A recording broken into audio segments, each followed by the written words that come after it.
Shri Vedanta civil service academy Indore में आपका स्वागत है। ये लेक्चर करंट का है और ये लेक्चर में जितने भी एमपी में भी एग्ज़ाम होने वाली है 2023 की एमएपीएससी की प्री की, उसमें जितने भी संभावित डाटा होगा, वो जो नीति आयोग का हो, ठीक है, राष्ट्रीय बहुआयामी गरीब सूचकांक हो, ठीक है, या कोई भी ऐसा डाटा हो या कोई सन हो, इसी एक लेक्चर में मैंने इंक्लूड कर लिया है। तो प्लीज पूरा लेक्चर वॉच कीजिए, ठीक है। ये है मध्य प्रदेश के संदर्भ में MPI यानी कि राष्ट्रीय बहुआयामी गरीबी सूचकांक 2023 का इंडेक्स, ठीक है। इस इंडेक्स का के अनुसार डाटा दिया गया है। मध्य प्रदेश में गरीब जो जनसंख्या है वो कितनी है, वो है 20.63%। हुआ क्लियर? मध्य प्रदेश में 7.98% की दर के साथ मात्र स्वास्थ्य तक पहुंच सुधार करने में 4th स्थान है। हुआ क्लियर? यानी जो मध्य प्रदेश है वो 7.98% की दर के साथ मात्र स्वास्थ्य तक पहुंच में सुधार करने में 4th स्थान पर है। तो ये जो फैक्ट है आप इसे याद कर लेना, ठीक है। नेशनल फैमिली हेल्थ सर्वे 5 के अनुसार प्रति 1000 जीवित जन्मों पर 41.3 हो गई है, ठीक है। ये जो आंकड़ा अभी जो राष्ट्रीय अपना एमपीएससी की जो चिकित्सा विस्तार अधिकारी होती है, वहां पे ये क्वेश्चन पूछ लिया था कि NFS 5 के अनुसार प्रति 1000 जीवन में आंकड़ा क्या है, तो वो है 41.3 हो गई है। हुआ क्लियर? ठीक है।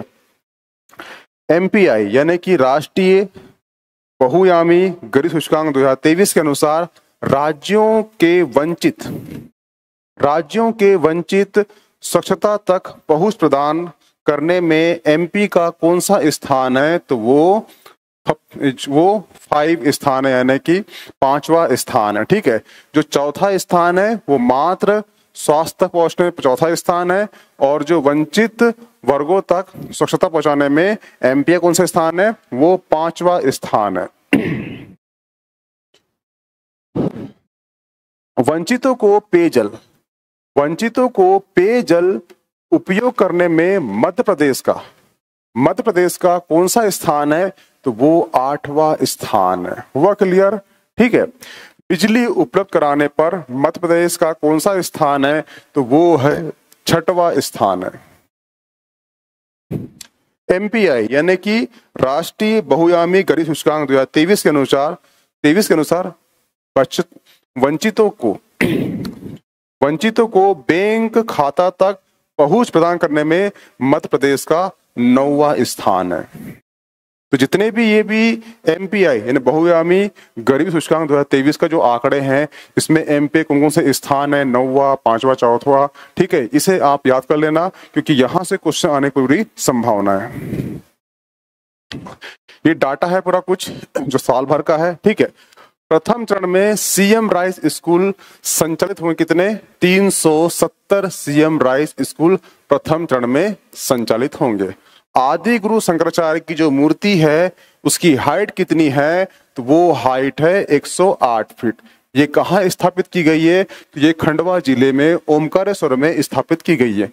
पंचायत चुनाव हुए 2022 में, इसमें जो महिलाओं जो चुनाव जीती है वो लगभग कितनी है, 17,000 महिला इसमें लगभग चुनाव जीतकर पंच या सरपंच बनी है। 50% अक्षय ऊर्जा और हरित ऊर्जा का जो लक्ष्य है वो कब तक बनाया गया है, वो करा गया है MP में 2030 तक।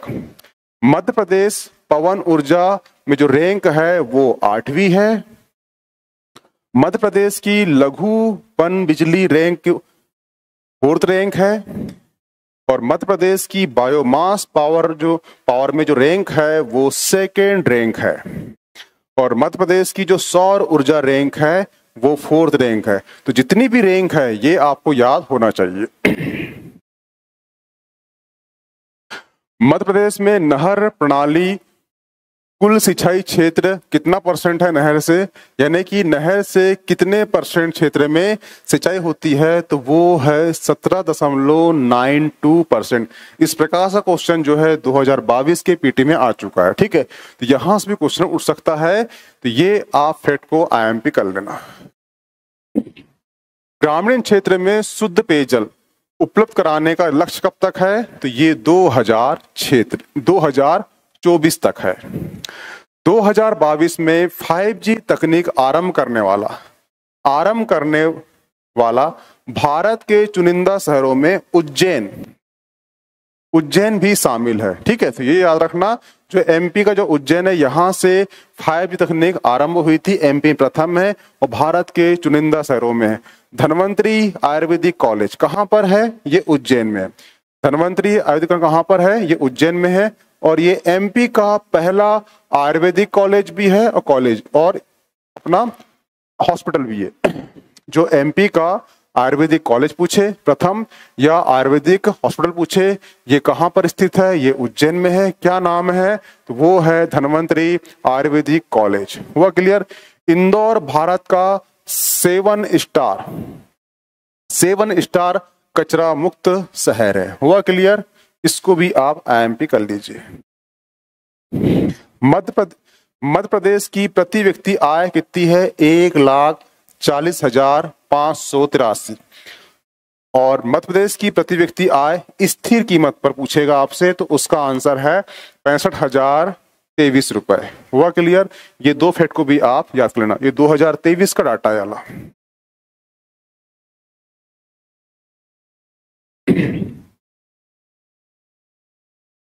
मध्य प्रदेश में राष्ट्रीय उद्यान की संख्या कितनी है, तो वो है 11। मध्य प्रदेश में अभयारण्य की संख्या कितनी है, तो वो है 24। मध्य प्रदेश में टाइगर रिजर्व कितने हैं, तो वो हैं 7। और 7वां कौन सा बना है, रानी दुर्गावती। ठीक है, देश में टाइगर कितने हैं, तो वो हैं 54। मध्य प्रदेश में बाघ की संख्या कितनी है, तो वो है 785 2021 के अकॉर्डिंग। मध्य प्रदेश में पेशा एक्ट अनुसूचित किया गया था, वो किया गया था कब, 15 नवंबर 2022 को। क्यों किया गया था, ये डेट को क्यों लिया गया, क्योंकि जो बिरसा मुंडा है उनकी ये डेट ऑफ बर्थ है 15 नवंबर 2022 को ही मध्य प्रदेश में पेशा एक्ट अनुसूचीबद्ध किया गया था। हुआ क्लियर। पेशा अधिनियम कब का है, तो वो 1996 का है। राज्य ग्रामीण विकास संस्थान कहां पर है, तो जबलपुर में है। इसकी स्थापना कब हुई थी, तो 1987 को इसकी स्थापना हुई थी।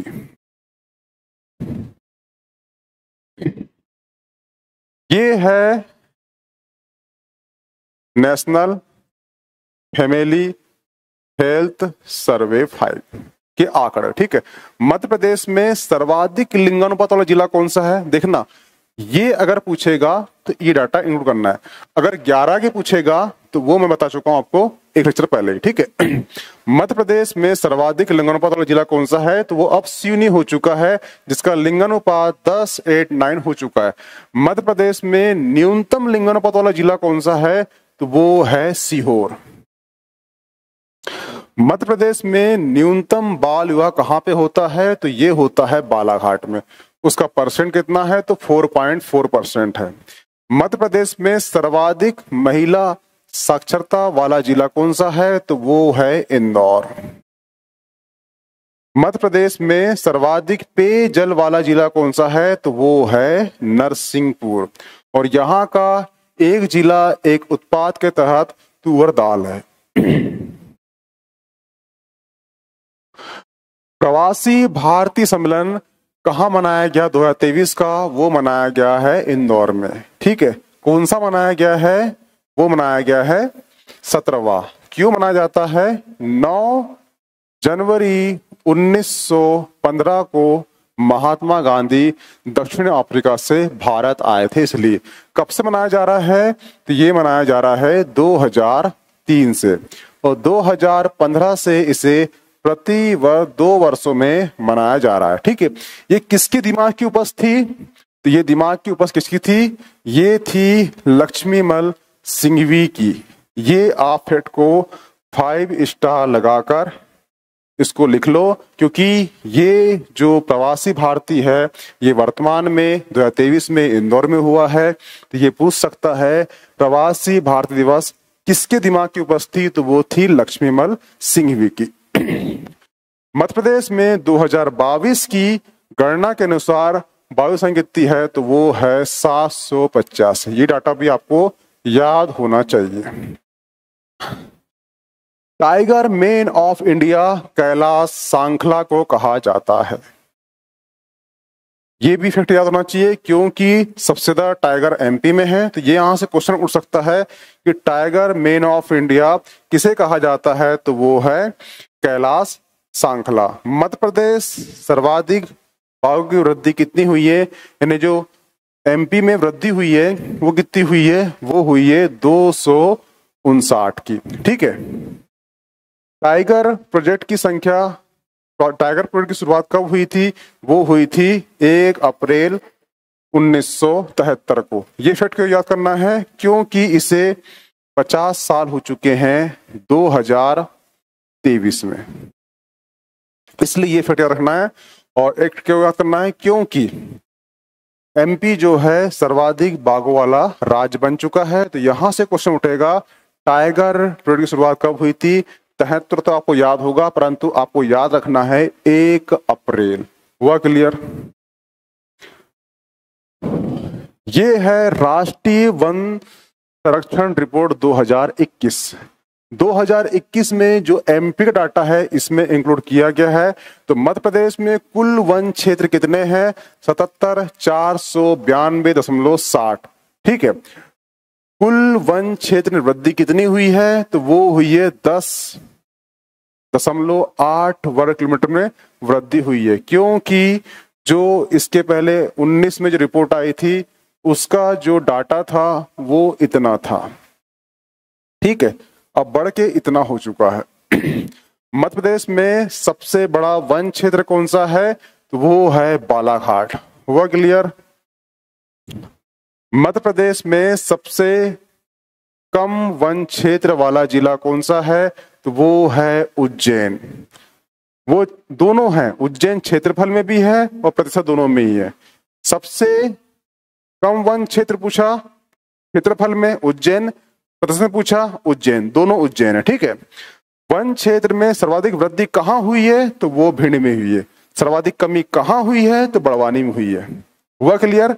देखना, सबसे बड़ा क्षेत्र पूछेगा तो बालाघाट, सबसे कम पूछेगा तो बड़वानी, सर्वाधिक वृद्धि पूछेगा तो भिंड। ठीक है।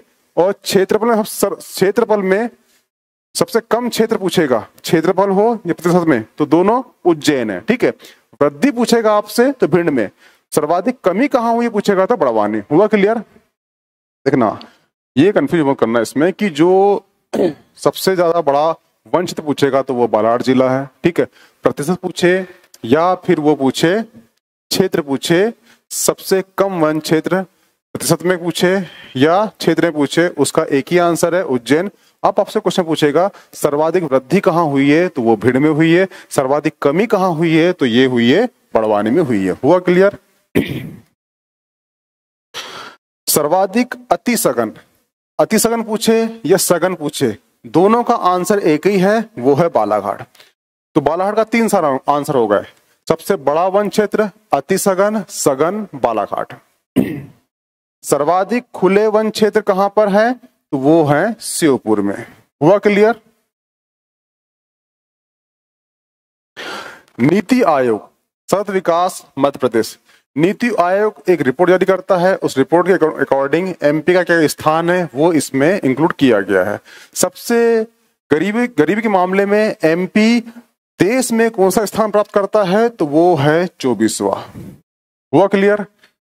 भूखमरी के मामले में मध्य स्थान कौन सा है? 21वां। भूखमरी पूछा तो 21, गरीब पूछा तो 24, लैंगिक असमानता पूछेगा एमपी का स्थान तो वो है 9वां। हुआ क्लियर? ठीक है। साफ पानी स्वच्छता के मामले में मध्य प्रदेश का स्थान कौन सा है? तो 10वां है। नीति आयोग सतत विकास सूचकांक में मध्य प्रदेश का स्थान कौन सा है? तो ये 17वां है। इस फैक्ट को आप 5 स्टार लगाकर याद कर लेना। State energy and climate index, state energy and climate index में मध्य प्रदेश का स्थान कौन सा है? तो वो है 19वां। ये थी नीति आयोग के अकॉर्डिंग रिपोर्ट। ये दूसरे फैक्ट हैं। राष्ट्रपति के चुनाव में मध्य प्रदेश, राष्ट्रपति के चुनाव में मध्य प्रदेश के एक विधायक के मत मूल्य कितना था? वो था 131। कभी कभार इस प्रकार के क्वेश्चन जो है एमपीएससी पूछ लेता है कि अभी वर्तमान में जो राष्ट्रपति बनी है वो बनी है द्रौपदी मुर्मू, और वो जो है संथाल जनजाति से बिलोंग करती है। एमपी में सर्वाधिक पाए जाते हैं जनजाति। तो ये क्वेश्चन पूछ सकता है कि जो राष्ट्रपति का चुनाव हुआ है इसमें एमपी का जो एक विधायक था उसका मत मूल्य कितना था? 131। राष्ट्रपति के चुनाव में प्रदेश के एक सांसद, देखना यहाँ विधायक आएगा तो 131 और सांसद आएगा तो 770 इसका मत मूल्य था। हुआ क्लियर? मध्य प्रदेश की सूर्जा नीति कब हुई है? 2023 को। ठीक है, बाकी पूरा 22 है। स्टार्टअप पूछे आपसे, जल नीति पूछे, नवीकरण ऊर्जा पूछे, ये तीनों का आंसर क्या है? 2022 है। ये जो दो फैक्ट हैं इनको आप आईएमपी कर लेना 5 लगाकर। विधायक पूछेगा तो 131, सांसद पूछेगा 770। प्रधानमंत्री स्वनिधि योजना में उल्लेखनीय कार्य के लिए मध्य प्रदेश का स्थान कौन सा है? तो ये प्रथम स्थान। जहां भी एमपी का प्रथम स्थान है उसे तो आप याद कर ही लेना। ठीक है, ये पूछेगा आपसे प्रधानमंत्री स्वनिधि आएगा तो प्रथम। दूध उत्पादन में मध्य प्रदेश का कौन सा स्थान है? तो वो तीसरा स्थान है। मध्य प्रदेश अमृत सरोवर की पूर्ण संख्या के आधार पर देश में कौन सा स्थान प्राप्त करा है? मध्य प्रदेश ने वो सेकंड स्थान प्राप्त करा है। मध्य प्रदेश का कृषि और संरचना निधि के उपयोग में देश में कौन सा स्थान है? तो ये भी प्रथम है। ठीक है, कृषि कृषक आएगा, संरचना निधि आएगा, तो एमपी कौन सा स्थान है? वो है प्रथम। प्रधानमंत्री फसल बीमा योजना, इसका भी आएगा एक ये भी पीएम आएगा और ये भी पीएम आएगा। दोनों में प्रथम है किसका? एमपी का। यहां भी प्रथम है। प्रधानमंत्री फसल बीमा योजना का लाभ अधिक से अधिक किसानों तक पहुंचाने में मध्य प्रदेश का प्रथम स्थान है। प्रधानमंत्री मातृ वंदन योजना, यहां भी पीएम आ गया, यहां भी पीएम आ गया, तो यहां पर मातृ वंदन योजना आ गई, तो यहां भी एमपी कौन सा स्थान है? प्रथम स्थान है। तो इस प्रकार से आप ट्रिक के माध्यम से याद कर लेना। आपका इतना उद्देश्य होना चाहिए कि जो भी एग्जाम हो रही है 17 दिसंबर में उसमें ऑप्शन आएंगे, ऑप्शन आपके सही हो जाना चाहिए बस। डिजिटल इंडिया लैंड रिकॉर्ड आधुनिकीकरण के क्षेत्र में मध्य प्रदेश ने देश में कौन सा स्थान हासिल करा है? तो वो है प्रथम स्थान। डिजिटल इंडिया लैंड रिकॉर्ड में एमपी का प्रथम स्थान है। इंडियन इनोवेशन, ये इनोवेशन है। ठीक है, इनोवेशन इंडेक्स 2021 में मध्य प्रदेश का कौन सा स्थान है? तो वो 13वां स्थान है। लाडली लक्ष्मी दिवस कब मनाया जाता है? तो 2 मई 2022 को लाडली लक्ष्मी दिवस मनाया गया था। तो ये फैक्ट को आप आईएमपी करके याद कर लो। ठीक है, कि जो लाडली लक्ष्मी दिवस कब मनाया गया है? 2 मई को मनाया गया है, 2022 को मनाया गया है। मध्य प्रदेश को अब तक कितनी बार कृषि क्रमण, ये तो आपको याद होगा, ये मिला है 7 बार, और स्वच्छ भारत 6 बार। ठीक है, लगातार। वृद्धा पेंशन राशि बढ़ाकर कितने करने की घोषणा की गई है? तो वो है 1000 करने की घोषणा की गई है। फूलों के उत्पादन में मध्य प्रदेश का देश में कौन सा स्थान है? तो वो है सेकंड। मध्य प्रदेश देश का लगभग 46% गेहूं निर्यात करता है और इसी निर्यात के कारण वो कौन सा स्थान प्राप्त करता है, वो भी प्रथम करता है। हुआ क्लियर? गेहूं निर्यात करता है कितना? 46% गेहूं निर्यात करता है और ये कौन सा स्थान देश में? वो देश में प्रथम स्थान है। ईट राइस चैनल में भोपाल जिले का कौन सा स्थान मिला है पूरे संपूर्ण देश में? तो वो है सेकंड स्थान। पशुओं की राष्ट्रीय योजना के क्रियान्वयन में मध्य प्रदेश का कौन सा स्थान है? तो ये भी प्रथम है। जो भी प्रथम होता है उसे आप याद कर लेना। टांटे मामा बलिदान दिवस कब मनाया गया है? तो वो है 4 दिसंबर को, क्योंकि 4 दिसंबर को ही इनको फांसी दी गई थी इसीलिए। भोपाल गैस त्रासदी कौन सी जयंती मनाई गई है 2022 में? तो वो मनाई गई है 38वीं। ये फैक्ट को भी आप एमपी कर लेना, क्योंकि जब भी एग्जाम होती है एक चीज याद रखना, जो भी डेट है डेट आप वही याद करना, क्योंकि जो एग्जाम होती है वाले मंथ की डेट करना, जो आने वाले जो मंथ है उसकी डेट करना, और जो जस्ट पीछे गया है, जैसे भी आपका एग्जाम 17 दिसंबर को है, ठीक है, तो आपको याद होना चाहिए दिसंबर की डेट, जनवरी की और नवंबर की। और जो गैस त्रासदी है वो 2-3 दिसंबर को हुई थी, ठीक है। इसकी कौन सी जयंती मनाई गई है? तो 38वीं जयंती मनाई गई है पेरिस में, फ्रांस का पेरिस है, ठीक है। ये मध्य प्रदेश दिवस कब मनाया गया है? 23 सितंबर। वहां क्यों मनाया गया है? क्योंकि वहां पर भी भारत का दूतावास है। दूतावास में एमपी दिवस मनाया गया है पेरिस में, वो है 23 सितंबर। मध्य प्रदेश में क्षय रोग उन्मूलन का जो लक्ष्य है कब रखा गया है? तो वो रखा गया है 2025 को। मध्य प्रदेश राज्य वन विकास निगम की स्थापना कब हुई थी? 24 जुलाई 1975। ये क्यों बताया? क्योंकि सर्वाधिक वन कहां पर है? एमपी में है।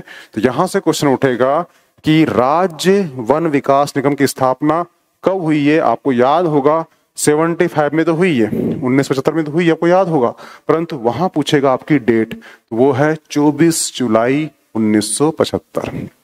जितने भी वन वाले फैक्ट होंगे आप याद कर लेना, वहां से क्वेश्चन आने की पूरी संभावना है। ये है अंतिम फैक्ट। राष्ट्रीय शिक्षा नीति के अनुसार 2030 तक युवा और प्रौढ़ है, प्रौढ़ साक्षरता दर को 100% पहुंचाने का लक्ष्य रखा गया है।